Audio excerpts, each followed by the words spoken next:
Lucky Broken Girl, Chapter 13. Help me not to hate. Mommy has convinced Poppy he can watch over me when he goes out to work on Saturday morning. She's going to the beauty parlor to get her hair done. She places the bedpan under me in case I have to pee or poop. My choice is to either hold it in or sit on top of pee and poop. I decide to try to hold it in. Poppy sits on the chair next to my bed, reading a Spanish newspaper. I'm angry having to lie there on the disgusting bedpan until Mommy gets home and can't stop thinking about the car accident. Poppy, tell me how the accident happened. He puts down his newspaper, shakes his head. Why don't we talk about something else, Ruthie? But I want to know. I was asleep. Look, Ruthie, what happened was very simple. There were 5 boys who wanted to entertain themselves that night. The boy driving had never driven by himself. He snuck out of the house and took the car to the driveway without his parents realizing it. He invited his 4 best friends to go to a discotheque with him. They had a few drinks. On the way back, the boy was driving so fast that the car went flying into the air and into our side of the highway. He killed himself and all his friends. All 5 died.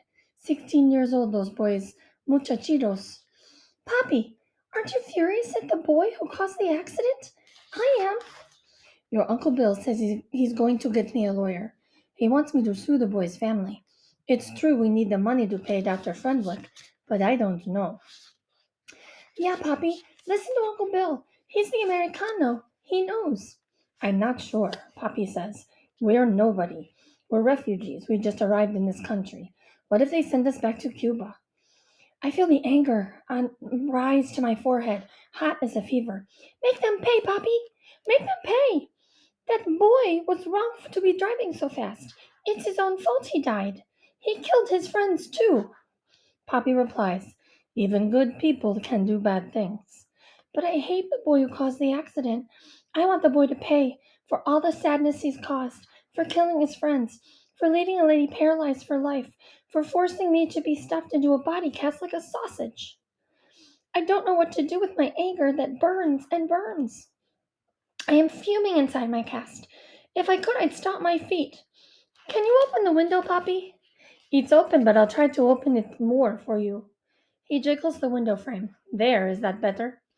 A bit of air comes in, and I listen to the sparrows chirping. Are the leaves on the trees very green now? Verde, verde, Papa tells me. It seemed impossible the leaves would come back after such a cold winter. In Cuba, we have one season all year long, but here the leaves die and they come back verde, verde. It's a miracle. I like the sound of that word verde in Spanish. It's more beautiful than the word green in English. As soon as I can walk again under trees that bloom verde, verde, I'll try to forget I ever hated. Until then, the hate is a stone in my heart. Mommy comes home from the beauty parlor happy and carefree singing Cuando caliente el sol aquí en la playa, a Cuban love song about the warm sun on the beach.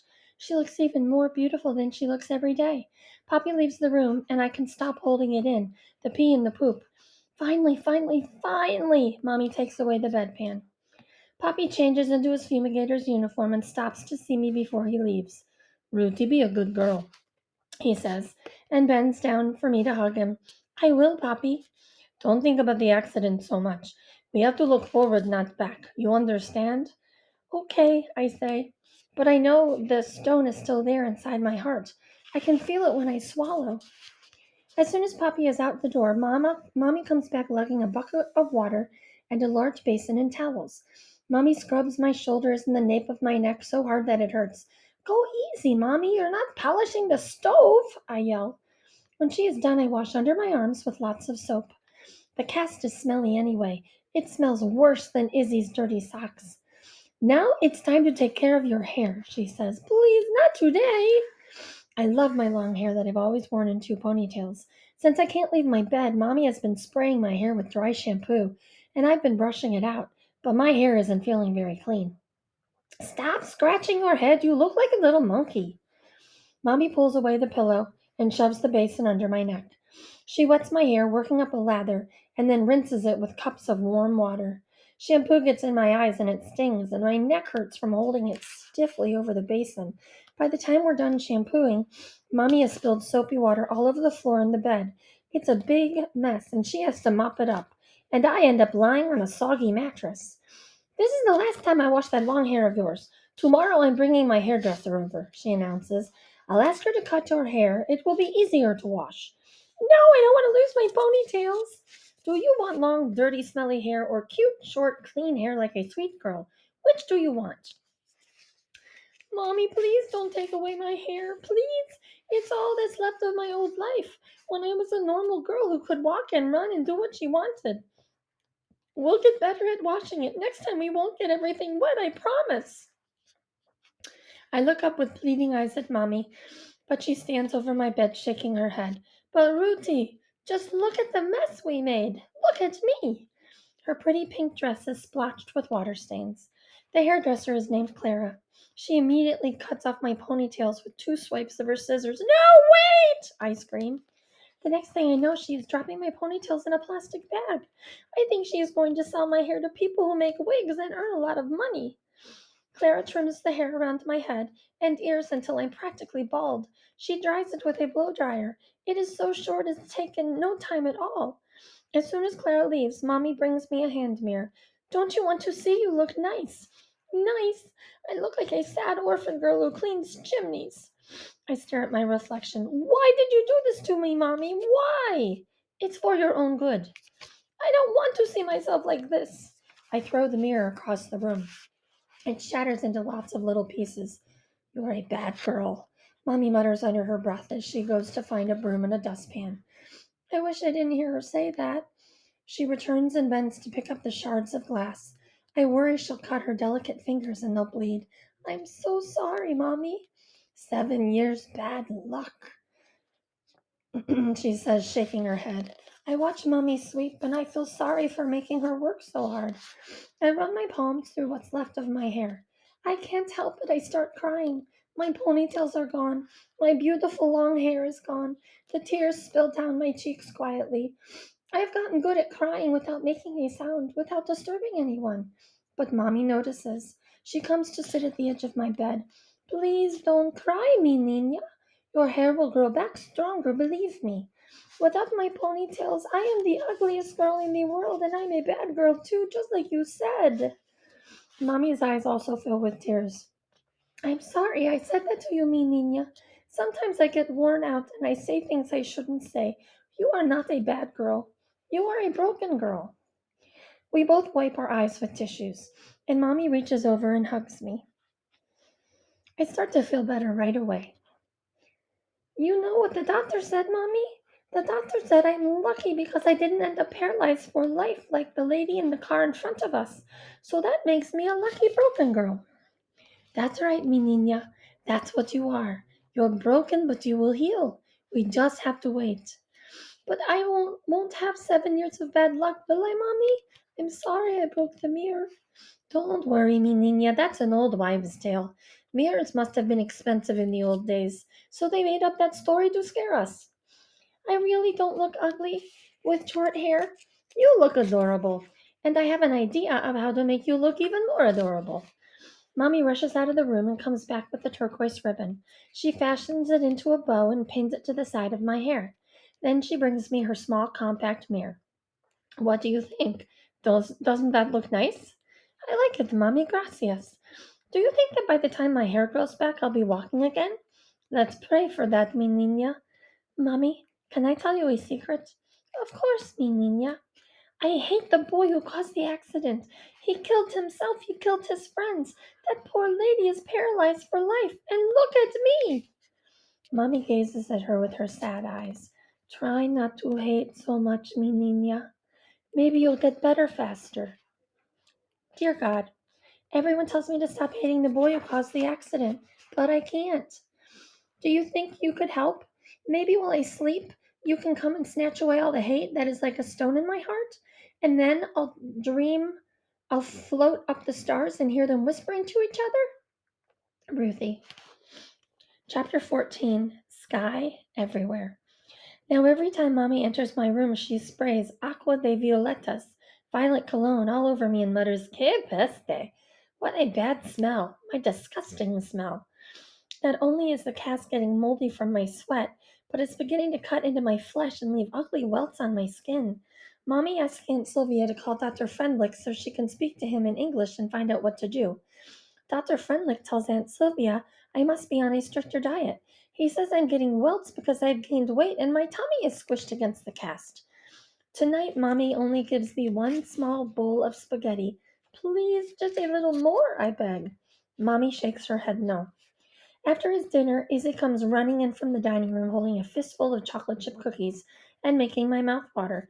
I think he's being as mean as Karen in the Hans Christian Andersen story. She just kept right on dancing in her red shoes while the kind old lady suffered and died. While Izzy keeps eating before my eyes, I feel like I'm suffering and dying. And it's all the fault of the boy who caused the car accident. The stone grows and grows bigger than my heart. Finally, I can tear the month of July off my calendar, and it is time for the ambulance to come get me. Bobby and Clay again. Hi, child. Clay says, you're looking nice. Love that bow in your hair. They don't seem to notice I'm smelly, or maybe they pretend not to notice. You must be itching to go outside, Bobby says. Yeah, can't wait. He and Clay strap me to the stretcher, and we go downstairs in the elevator. Mommy follows along in her high heels. Clickety clack clack clack. Outside, my eyes hurt from the light and the sunshine. I can't see, I groan. I'm blind. Bobby smiles. Don't worry, kid. You haven't been outside for months. Your eyes have become sensitive. He holds his hand in front of my face. How many fingers? 3. He laughs in his mischievous way. You can see fine. Squint. Now open your eyes slowly. You'll get used to it. But the sky looks like it's everywhere. Sky falling on top of me. Sky surrounding me. Sky resting at my feet. There's too much sky. Clay sees I'm scared and he winks at me and says, we'll turn on the sirens so that everyone will get out of our way. That will be lots of fun, won't it, Ruthie? I nod. I don't want to tell him how much the sound of the sirens frightens me and brings back memories of the accident. Relief comes once Mommy gets in beside me in the back of the ambulance and the doors are shut. We don't see anything then. We just feel how fast we're going, speeding down the highway from Queens to Brooklyn, the siren blaring. As the ambulance swings around a curve, Mommy grabs my hand and squeezes hard. Don't worry, Mommy, I say, feeling like I'm a grown up. Mommy kisses my forehead. You're a good girl. I'm sorry you have to suffer. I wish Mommy were always this nice to me.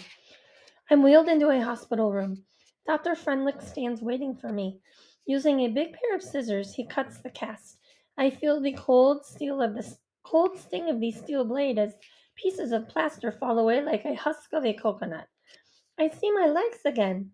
What were once my legs? They hang limp, reminding me again of my Cuban rag doll that Mommy threw away. Even my left leg, which isn't broken, looks so useless I don't try to move it. They take an x-ray and Dr. Friendlick holds it up to the light. Still broken, he says, shaking his head. The nurse comes over with the needle and pokes my arm and I fall asleep. When I wake up, I'm in a new plaster cast. It covers my 2 legs and reaches to my chest, the same as before. I have a pole again down by my ankles, so I can be turned on my stomach. The only thing that's different is the iron nail sticking out of either side of my right shin. It's a pin, Dr. Fendlick says, to align the bone. When Mommy comes into the room, Dr. Fendlick announces, might be another 4 months before the bone heals. Mommy doesn't understand what the doctor said, so she asks me to translate. I know, Mommy exclaims after I tell her, Tanto tiempo, tanto tiempo. My mother says that's a long time, I explain to Dr. Frenlick. Yes, Ruthie, it is, he says, but you can't hurry a broken bone. If I were to let you stand up now, you'd crumple to the ground. When we arrive at our building, Bobby and Clay carry me out on the stretcher. Take a good look, kid, Bobby says, stopping. You're going to be indoors for another long stretch. It's cloudy and the light no longer hurts my eyes. I turn my head this way and that, looking up and down our street. I see cars parked bumper to bumper. I see brick buildings, one next to the other, lined up in long, sad rows. On the pavement, I see a hopscotch board drawn in red chalk. I remember how nice my board was with the flowers I added and how fun it felt to throw a stone inside the squares and jump without losing my balance. That was such a long time ago. This world is a dream. This world isn't my world anymore. I shut my eyes as I get taken inside. I'm happy to return to my room, my bed, my island, and my ceiling that loves me and is always there above my head when I look up. At least my cast is fresh and clean. Things aren't so bad, I tell myself as I settle back into the stillness of my room.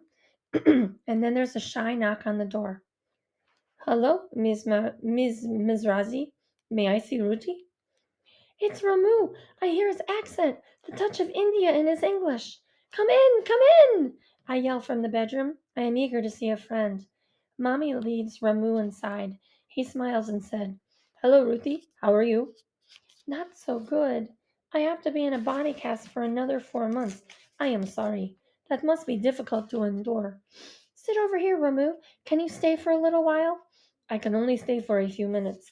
I'm not supposed to be here, but my mother went out with Avec to the store, and I was by myself, and saw you being wheeled out of the ambulance, and I felt bad I hadn't come to see you, so I decided to sneak over. So your mother still won't let you play in the neighborhood? No. She's afraid we'll lose our customs and forget how to be polite and proper Bengali children. I don't know why we came here to America if we can't live like everyone else. Parents are funny. I can't figure out mine either, but I understand a little of how your mother feels. Wouldn't you be sad if she stopped making her delicious samosas? Of course, I would be terribly sad, just like you would be sad if your mother stopped making her delicious guava pastries. I smile at Ramu. But that doesn't really have anything to do with playing with the other kids. Why can't you play, then go home and be Bengalis? I know, Rudy. It doesn't make any sense. Sometimes I feel I'm invisible, slipping through these streets, never getting a chance to be part of this place. Ramu, do you want some of Izzy's favorite chocolate chip cookies? I ask him. Oh, no thank you, Ruthie. My mother would be very upset if I ate those American cookies. Ramu gets embarrassed and adds quickly, I hope I haven't insulted you. I am sure they are excellent cookies. That's okay, Ramu. I can't have any right now or I'll get too big for my cast. He bows his head, looks back at me bashfully. I wish I could see you more. I just had to come and tell you I miss you, and I hope you'll get better fast. School is starting up again, and it's no fun being in the smart class if you're not there. Remember the story about the princess who couldn't cry? Ramu nods. How could I forget? What a good story that was. I don't need an onion to cry, I tell him. I cry all the time, and I hate crybabies. Have faith, Ruthie. You will get well soon. Ramu removes a silver chain from his neck. The chain holds a silver pendant that's got a figure of a man with long hair who is standing on one leg and lifting the other in the air. He has many arms and they all look like they're moving. Take this, maybe it will help, Ramu says. It's our god Shiva, the dancing Shiva. He's very strong. He dances to bring goodness to the world. That's why I like him. One day you'll dance too, Ruthie. Shiva will help you. He bends and slips it around my neck. Thanks, Ramu. Are you sure you don't need it? No, I'm okay. You hold on to it for me. I want Ramu to stay longer, but suddenly Mommy comes rushing in. Ramu, I see your mother coming back with your brother. They're getting close to the building. Ramu jumps to his feet. Time to go. Hope I can come back another day. Bye, Ramu. Thanks for cheering me up. Bye, Ruthie. You cheered me up too. Dear Shiva, I didn't know about you until today when my friend Ramu gave me a chain with your image. Ramu says you're a strong god, a dancing god. Please help me get better so I can walk again. I don't need to be able to dance, though that would be nice. Right now, just walking would be enough. Can you help me get rid of all the hate inside my heart? I am full of hate for the boy who caused the accident that has trapped me in my bed, and I know that is not a good thing. I come from a different religion. I hope you can still help me. Ramu says I should have faith, and somehow I am going to try to find some.